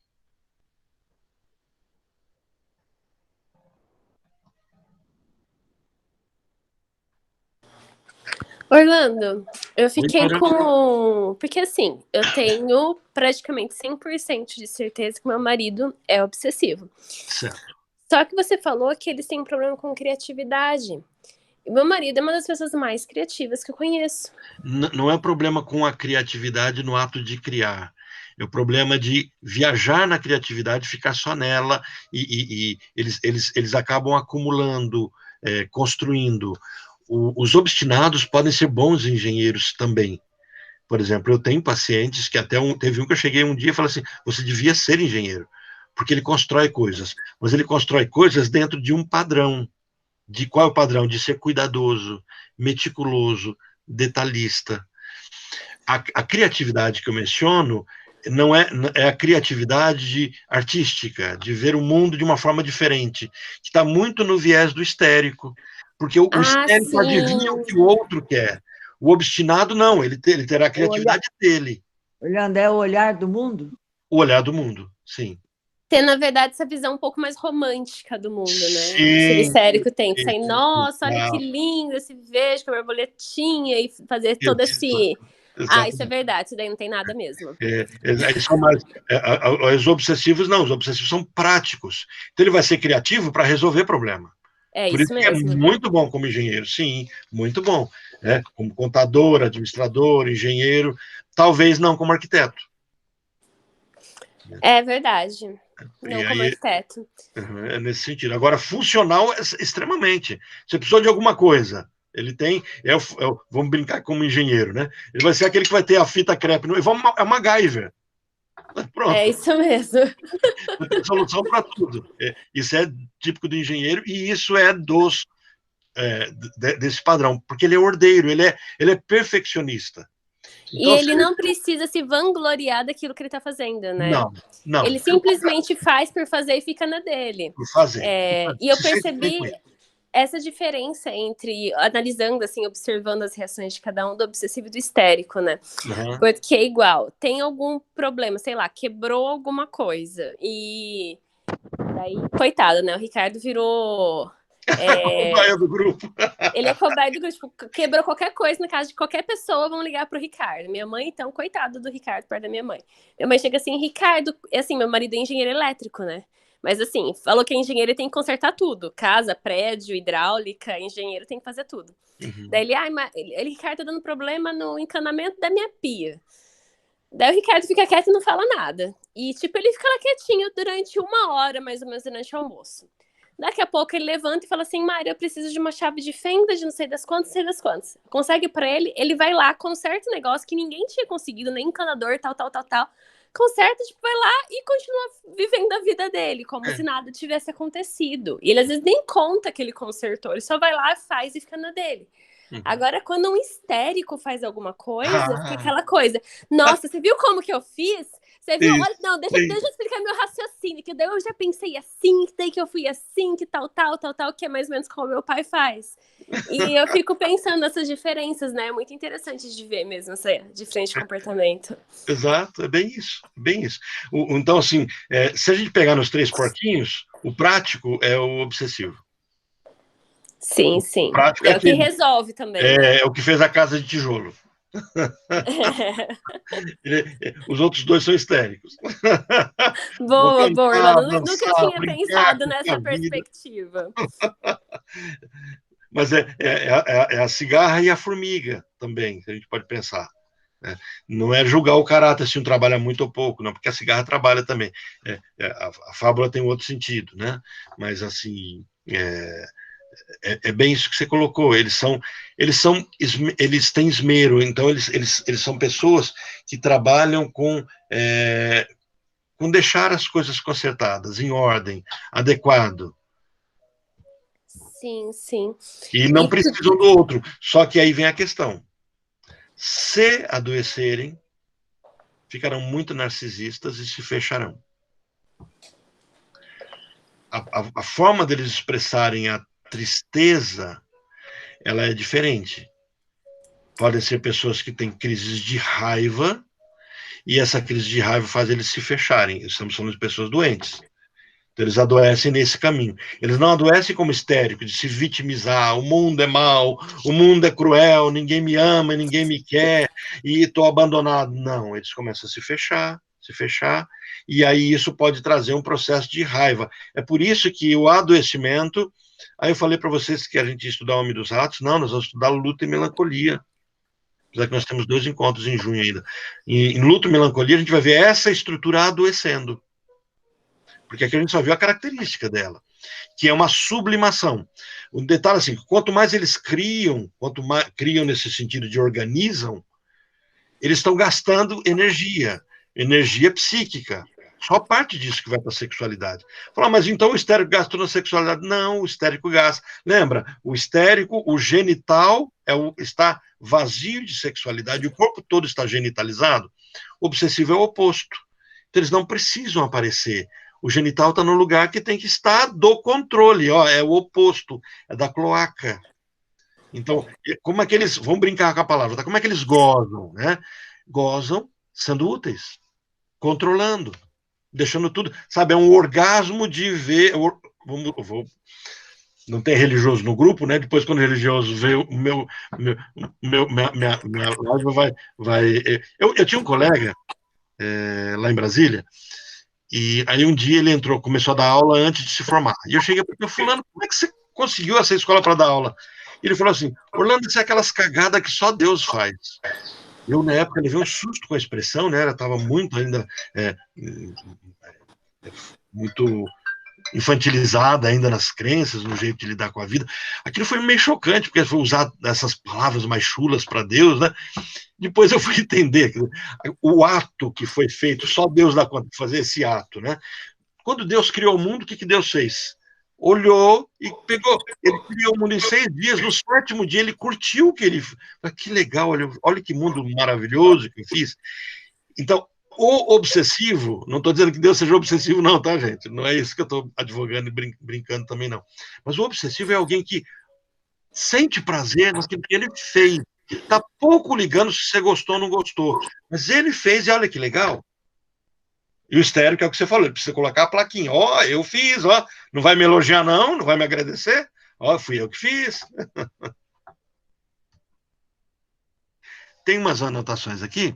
Deixa eu só ver aqui, que é... Assinava Orlando, você falando dessa atenção às percepções dos sentidos, estimulando a consciência sobre eles, é um dos elementos da prática do mindfulness. Daí podemos estabelecer uma série de relações quanto à contribuição da prática na fase adulta, assim, na percepção, né? Da pessoa ser sensível ao que está se passando por ela. Sobre reter ou não as fezes, processos masturbatórios e resolução dos problemas em si mesmo, interessante também fazer a ponte do entendimento sobre o sistema parasimpático e sistema reptiliano, sobrevivência. Acabamos trazendo esse caminho, porque está muito voltado ao processo da sobrevivência, e a preocupação do obsessivo é essa, da sobrevivência. Então funciona algo que não é racional, é algo que é instintual, né? Tanto é que quando Freud, nesse texto, ele vai falar sobre a origem das pulsões, ele traz a origem instintual. Tem muito bem colocado, Sinara. E é muito curioso observar o jeito histérico de ser o jeito histérico de ser obsessivo e o jeito obsessivo de ser histérico. Está perfeito. Isso por conta do sintoma, né? Então, assim, o obsessivo terá sintomas histéricos, sim. Por quê? Por isso que eu frisei isso para vocês no comecinho. Esse amadurecimento psíquico não é descartado. Então, o obsessivo, cuja fixação é anal, também passou pela fase oral e passará pela fase fálica. Então, ele passa por todas as fases. Então, quando ele sintomatiza, ele não vai só sintomatizar com o jeito dele ser. Ele tem todas as ferramentas. Então, talvez, em algum momento, ele tenha crises histéricas. O fato do histérico, o fato do obsessivo ser obsessivo, não impede de ter sintomas histéricos. É por isso que a clínica, nós não escoramos a nossa avaliação sobre o paciente com base no sintoma, mas com base no desejo dele e na caracterologia, no caráter dele. Então nós vamos ver essa pessoa, esse personagem que é muito meticuloso, detalhista, não está interessado se o outro está vendo ou não, ele curte isso. O exemplo que eu mostrei para vocês, ele estava fazendo uma prova, ele tinha que fazer 30 peças, ele estava fazendo uma prova, e quando ele se deu conta, ele fez a dele perfeita, uma peça. Os colegas todos tinham terminado as 30. Ele reprovou. E ele diz assim, eu fui o melhor, mas reprovei porque eu só fiz uma. E eu falei, mas eu garanto que a que eu fiz era perfeita, não tinha defeito. Então, eles muitas vezes passam a ter problema. Só que o grande problema do adoecimento, disso que a gente vai ver semana que vem, é que ao adoecer, poderão se tornar bipolares. Lembra o extremo? Misericórdia, Orlando. O adoecimento do obsessivo é a bipolaridade. Enquanto que o adoecimento nova histérico... Mim, eu não sabia disso, não. Nós vamos ver isso na semana que vem, em Luto e Melancolia. Eu tinha dito que era o nome dos ratos, a gente vai ver Luto e Melancolia. Freud, ao falar dos obsessivos, ele fala de uma estrutura, na verdade, ao falar dos bipolares, ele fala de uma estrutura que vai para os extremos da mania e da depressão, né, e não enlouquecem. Só que o grande problema é que todas as vezes eu chamo isso de efeito estilingue. Se você permitir que um obsessivo deprima, ele começa a se fechar. Então ele perde vínculo, ele perde capacidade de amar. Então ele não é mais a vítima do mundo, ele odeia o mundo. Ele começa a se fechar, se fechar, se fechar. E ao se fechar, ele vai para um limite. Se ele fosse de uma estrutura psicótica, ele estourava, enlouquecia. Como a estrutura não é louco quem quer, como diz Lacan, né, a loucura não está disponível ao histérico, então o que acontece? Ele estilinga, ele tem um ponto de extremo, e ele vai para o outro lado. Por exemplo, eu acompanhei um caso de um rapaz que teve uma decepção amorosa em Minas, no interior, numa cidadezinha pequena, e ele começou a se fechar. Ficou triste, triste, triste, triste. A família manda ele para Brasília para ficar com a irmã, e ali ele está triste. A família, para dar um sentido para ele, fala, você vai fazer concurso, e ele queria ser policial, então vai fazer concurso da Polícia Federal, e ele vai lá para o curso para fazer curso, tá? Mas triste, se fecha, não conversa com ninguém, e começa a viver esse episódio de depressão, até um dia que, deprimido, ele desencadeia um fenômeno chamado mania. Ele começa a ser o todo-poderoso, ele já passou no concurso, ele se identifica como policial, ele se apaixona por uma outra moça que carrega vínculos mnemônicos com a moça que o deixou na cidade dele, e aí ele já acha que ela gosta dele, e aí ele começa a delirar, e aí vem um problema, ele rompeu. A maioria dos que rompem, aí eles não conseguem mais se estabilizar. Mas isso a gente está falando, Mayra, de doença, adoecimento. Então, uma estrutura que adoece. Porque o caminho oposto é border. Quer dizer, o histérico tem a possibilidade de se tornar border na sua neurose atual. O obsessivo de se tornar um bipolar. Então, se a gente buscar de onde vem a bipolaridade, é dos obsessivos. Nossa, eu tô tentando fechar as contas aqui na minha cabeça. o meu paciente... Não deixe seu marido ficar triste, hein? Mas sabe o que é? Meu marido é extremamente fleumático, eu nem sei quando ele tá triste. Mas o obsessivo, se ele for fleumático, ele tem um agravante de você não saber como é que ele explode, né? Mas você vai ter que só descobrir como é que ele deixa claro que ele está bravo, com raiva. Porque a depressão não é tristeza. A depressão é muita raiva. Não, a raiva explode de explodir mesmo, assim, vou matar um, socar a parede, mas assim, acontece a cada 3 anos, é muito, muito espaço, mas assim, é muito difícil acontecer um momento de raiva, mas quando ele explode, ele é a pessoa que vai matar um. Ele perde completamente o controle. Perde o controle, exatamente. Ele controla, e quando vai tudo, né? É bem isso. E o obsessivo, ele traz tudo para dentro dele. Ele resolve tudo aqui.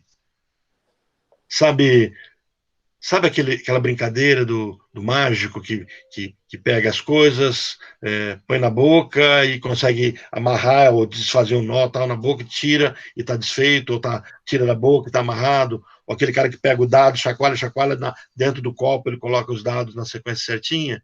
O obsessivo faz isso com o mundo está bagunçado lá fora, ele traz tudo para dentro e organiza tudo dentro dele.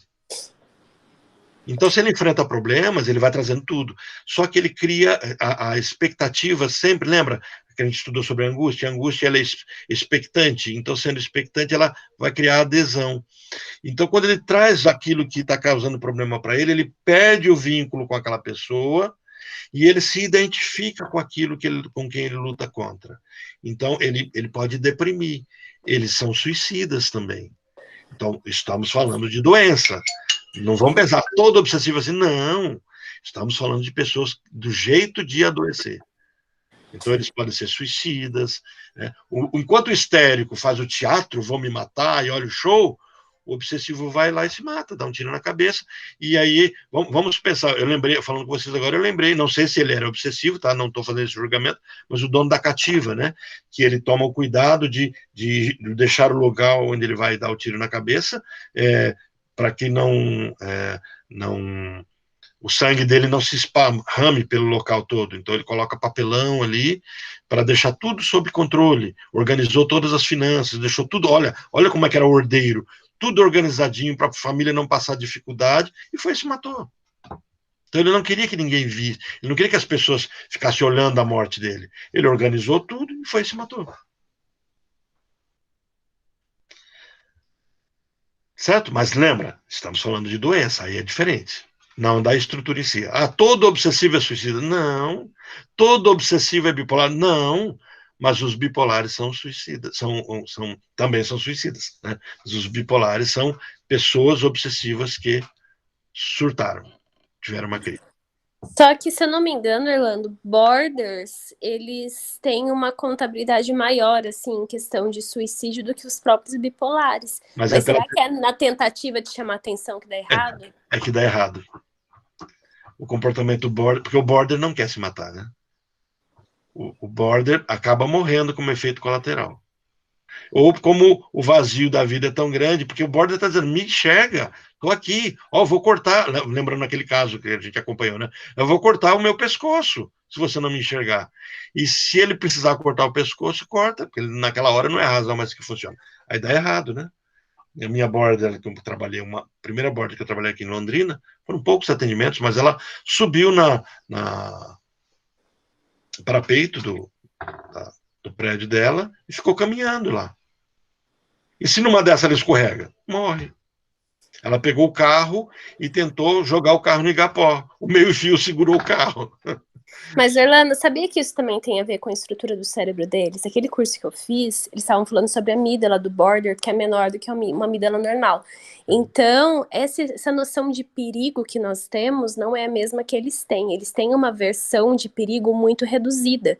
Então, eles se colocam em perigo sem se dar conta que aquilo é insano, que eles vão se matar, porque é mais ou menos a parte do medo mesmo da amígdala, a parte cerebral deles tem um certo tipo de modificação ali no processo.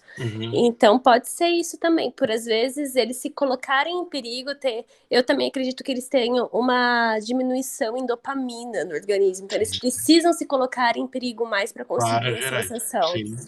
E aí isso coloca eles num perigo maior, que acontece mais acidentes, eles, né, acabam morrendo mais. Mas os bipolares são assustadores, porque é aquilo lá, né? Se eles colocarem na cabeça, eles só vão lá e vão fazer quietinhos, eles não vão ficar fazendo alarde. Não fazem. E é por isso que a gente sempre tem que, quando as pessoas começam a adoecer, seja de um lado ou de outro, ter essa observação. Nessa questão da amígdala é interessante, porque aí entra aquele fenômeno, ele é causa ou é efeito? A pessoa tem esse comportamento por conta dessa questão neurológica, ou essa questão neurológica foi moldada por conta do comportamento? É o caso de eu me lembro de uma eu dando uma aula uma vez sobre conversiva, né, sobre histeria conversiva, a pessoa falava de uma paciente que não estava doente na mão, não estava, fez todos os exames, não tinha nada na mão e tinha as dores, tudo, e passaram-se alguns anos, quando ela tirou o raio-x, do jeito que ela relatava, passou a ter. Então, assim, a tendência médica era dizer assim, então ela está tendo dor por causa disso. Só que ela tinha raio-x mostrando que ela não tinha isso. Ela teve a dor e aquela dor construiu aquele jeito de ser. Orlando. Oi? É interessante que hoje em dia, uma das ciências que mais cresce é a neurociência e a física da consciência, né? Que eles vêm estudando. E as conclusões que eu tenho acompanhado aí é que tudo começa no campo da consciência mesmo. O físico, ele só espelha o que está no campo sutil. Então, essa pergunta da Toshines, né? O que vem primeiro? Em geral, vem aquilo que... A consciência é sempre autoridade, digamos assim, né? O que acontece primeiro é a verdade, entre aspas, aquela verdade que está impressa como premissa, etc., no campo da consciência. É bem isso. É bem isso. É claro que os neurologistas talvez não coloquem nesse formato, principalmente se eles não forem psicodinâmicos, não trouxerem, não compartilharem dessa visão nossa, Sinara. Não, eles não vão trazer assim, porque eles são materialistas, inclusive, né? Então não tem como eles alcançarem isso. Né? Começa por aí. Mas é muito difícil você falar que o border, na verdade, é só um problema neurológico. Eu acredito que seja igual a Sinara falou mesmo, primeiro começo na consciência, porque o padrão de histórias do border são muito parecidas. Elas, assim, seguem uma linha muito, muito idêntica, a quantidade de traumas, de lutos não acontecidos, o que é gerado ali naquela infância para o adulto quebrar ali e acabar ficando border. São histórias muito parecidas. Se fosse só um problema neurológico, uma criança que teria ali uma família estabilizada, uma infância tranquila, também viraria. A gente vê que esse não é o padrão. O padrão são histórias muito traumáticas na infância para acontecer o comportamento border. E daí o cérebro, inclusive, se transforma deles, mas tudo começou na consciência, né? O físico foi só uma consequência, na verdade. Exatamente. Gente, eu vou passar o livro Luto e Melancolia. Então, a aula da semana que vem promete, né, Mayra? É o adoecimento dos obsessivos. Demais. Isso me lembrou muito o livro que eu comecei a ler, mas você já leu ele todo, o Mal Profundo, né?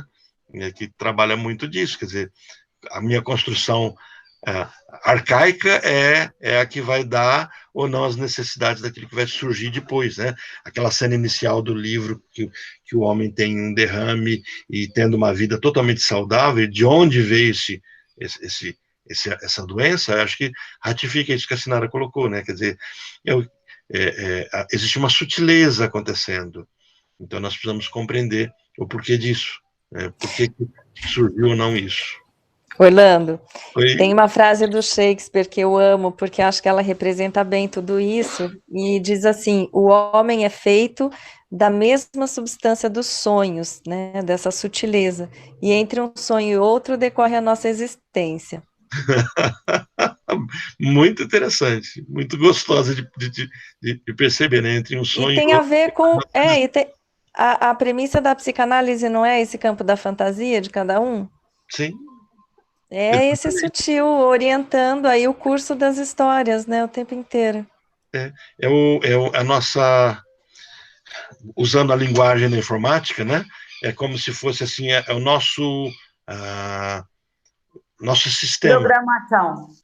É uma programação acontecendo, quer dizer, quem sou eu nesse mundo?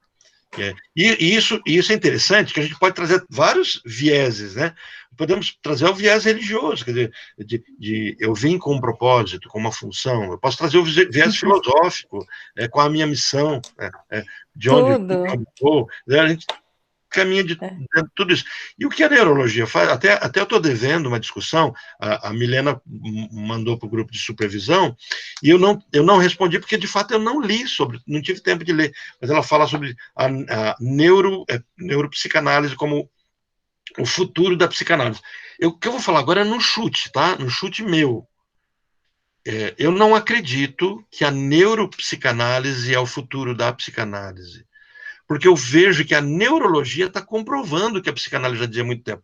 Só que as pesquisas psicanalíticas, elas sempre caminharão não por esse viés da neurologia, da experiência. Isso é o trabalho do cientista, trabalho que é feito com muito esmero, com muito cuidado, que demanda, sabe, que é excelente, nunca é invalidado. Mas a psicanálise está muito mais afeita ao campo da arte, da percepção, da interpretação. Olha, você trouxe Shakespeare, você trouxe uma fala de um escritor, e o quanto ele carrega do inconsciente nosso, o quanto ele carrega da verdade da humanidade. Então, se eu tiver que puxar a psicanálise para um canto, tudo bem que eu vou jogar sardinha para minha brasa, eu vou trazer brasa para minha sardinha, mas eu puxaria muito mais para a questão da filosofia do que para o campo da neurologia, porque nós discutimos sobre temas, enquanto que a ciência ela precisa fechar temas. Então ela abre, ela fecha para abrir outras portas, né? E a psicanálise ela fica divagando, e é gostoso.